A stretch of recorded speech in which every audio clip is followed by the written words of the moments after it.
Just for both of you, how was it managing the emotions of this game? Probably the longest 2 seconds that you guys have maybe had in your entire basketball careers.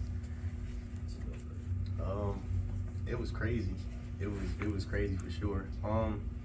But we stuck together, man. We rallied ourselves. We knew that they were going to punch back. I mean, they're a great team. Kudos to them. But I think the team we have, the way we stick together, and how we just came together with the camaraderie and connectivity, it was no beating us, and I felt that it was great. Yeah, well, tonight, especially in those last 2 seconds, it was really throughout the whole game, like us staying even, level-headed the whole game. So that was our main focus, to just stay level-headed throughout the whole game, and we knew we would come out with a victory. Speaking of emotions, could you just walk me through what you guys were sort of feeling as you were waiting for the refs to eventually call off that last bucket? I thought when I was on the court and I seen it, I thought it was good. But then once we was walking back, and then we seen the monitor, we seen that they waved it off. But I was watching it, but I seen that they waved it off, so I wasn't worried.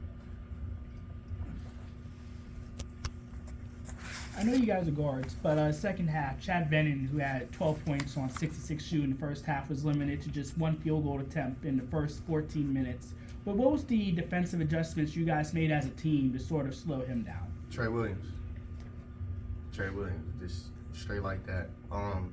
Usually do a lot of post double, but he handled him on his own tonight, and he did a great job. Trey Williams, that's all I got for that one.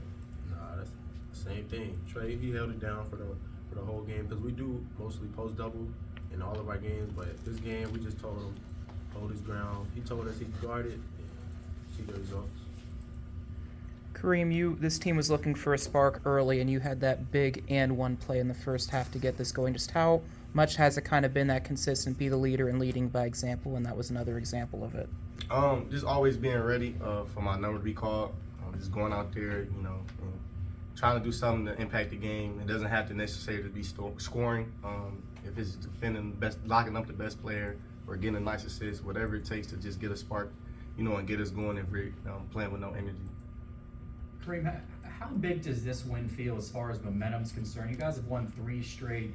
We're down the stretch here. It's a very tight league, the A-10. Just does this feel like you guys are trending in the right direction? Yes, for sure. It feels that we're reaching our peak. I think that it starts with how we've been competing in practice, bringing it every day, like I told you in one of the past interviews. But like I said, we've been bringing it, and it showed today, man. It feels great. We just got to keep going up, and it's only up from here. This team was picked preseason last. You guys now are in a position to potentially earn anywhere up to a double bye at this point. Just how does that show how far camaraderie and teamwork can take a team? It shows that that we are actually a good team. I mean, tell all those people that was sleeping on us before the season, keep sleeping, and we just gonna keep working, busting our butt in practice, and bringing it on game days. And we did it today, and we got to keep bringing it. For either of you guys, how important is it for the backcourt of you two and Tevin and Day to just continue to put pressure on the opposing ball handlers and making things easier for the guys on the back line? I feel like it's important for us, especially when we're playing on the defensive end, with talking when I was playing defense, and putting pressure on the defense by getting downhill, playing off 2 feet. So I feel like once we do that, we would be unbeatable.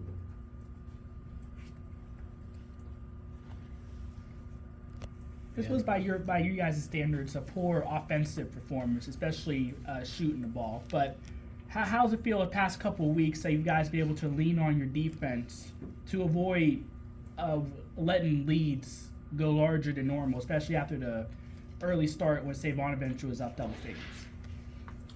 It feels great. It shows that that we don't always have to rely on our offense, because we did do that early on, just relying on the offense, relying on the jump shot.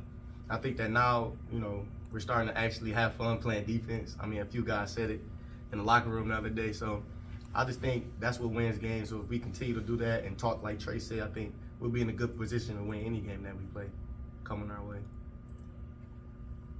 In a league where pretty much at this point everyone's competitive from 1 through 15, and every game there's no gimmies, how important is it that the depth you guys have, knowing that you have 11 playable guys in the rotation that's going to be an advantage for you throughout this sort of marathon of a league play?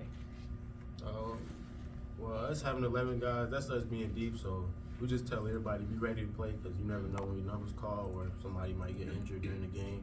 So us being deep, that helps us go at each other in practice and go harder in practice.